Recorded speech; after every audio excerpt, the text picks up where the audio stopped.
আসসালামু আলাইকুম। ঘুরতে ঘুরতে আমরা চলে এসেছি গুয়াখরা। আমরা এক জায়গায় এই কয়জন বসেছিলাম বন্ধুরা মিলে। তো হুট করে প্ল্যান হলো যে ঘুরতে যাব। তো ঘুরতে ঘুরতে আমরা এইখানে চলে আসলাম। তো প্ল্যান করেছে এই যে বস। তোমার অনুভূতি কি গুয়াখরা এসে, অনুভূতি কি? অনুভূতি ভালো, যদিও নামটা শুনতে একটু অপ্রাসঙ্গিক, কিন্তু না, নামের সাথে কোনো কিছু যায় না। মানুষের চিন্তা চেতনা, সংস্কৃতি, নাম এগুলোর সাথে কিছু যায় আসে না, কারণ মানুষ তো মানুষই, জায়গা তো জায়গায়, যে কোনো জায়গায় যে কোনো নাম হইতে পারে, কিছু অসঙ্গতি থাকতে পারে, কিন্তু আসলে এটা কিছু বলার নাই।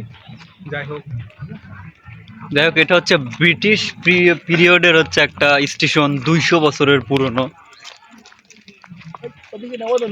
এই যে গুয়াখরা এই অবস্থা। যাই হোক, দর্শক মাইন্ড করেন না, গুয়াখরা উল্টে গেছে।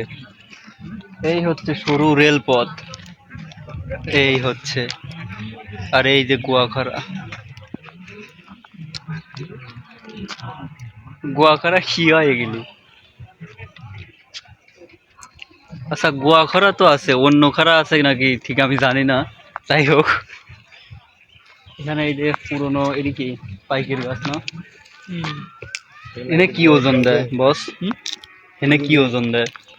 মাছের আড়ত আচ্ছা, এটা হচ্ছে সকালবেলা এখান থেকে মাছ থেকে মাছের আড়ত। সকালবেলা এখান থেকে মাছ দূর দূরান্তে চলে যায়, পাইকাররা শিখে না। সামনে বিশ্বকাপ, এইখানে একটা আর্জেন্টিনার পতাকা দেখা যাচ্ছে, ওই যে ভালোভাবে দেখা যাচ্ছে না।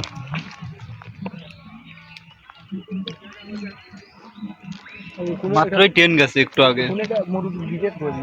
নামটা হওয়ার কারণ পাশে হচ্ছে মহেলা বাজার, আর 10 সেকেন্ডেই চলে আসলাম গুয়াখরা ময়লা থেকে।